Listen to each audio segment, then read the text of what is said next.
Hello বন্ধুরা, আসসালামু আলাইকুম। অনেকদিন পর আজকে রাতে ঘেরে আসলাম চিংড়ি মাছ ধরার জন্য। তো বাইরে প্রচণ্ড বাতাস, সেই সাথে ঝোড়ো হাওয়া। তো আসলে এই পরিস্থিতিতেও মাছ ধরতে আসছি। যাই হোক, মোটামুটি আজকে অন্য দিনের তুলনায় মাছ কিছুটা কম মনে হচ্ছে। তো তারপরেও আমরা দেখবো যে কি মাছ পেলাম আর কি। হ্যাঁ, এখন আমরা ঢেলে দেবো আসলে। তো আসলে মাছ কিন্তু মোটামুটি ভালোই, বেশ খারাপ না। ওয়াও, দেখুন অবস্থা, কাঁকড়া পাচ্ছে কয়টা!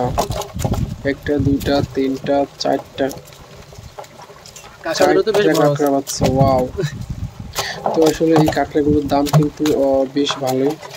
প্রায় 4,000 টাকা করে কেজি আছে এই ফিমেল কাঁকড়াগুলো। এইটা যে দেখতে পাচ্ছেন, এটা কিন্তু একটা ফিমেল কাঁকড়া। তো জালে যে কাঁকড়াগুলো বাঁধে সেগুলো কিন্তু সবই গিলি হয়ে যায়, তো যার কারণে দামটা একটু বেশি।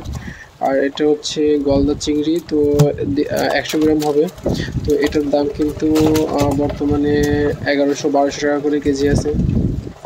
আর এই যে কাঁকড়া দেখতে পাচ্ছেন, বড় কাঁকড়াটা, এটাকে বললাম মেল কাঁকড়া। তো এই কাঁকড়াটার দাম কিছুটা একটু কম।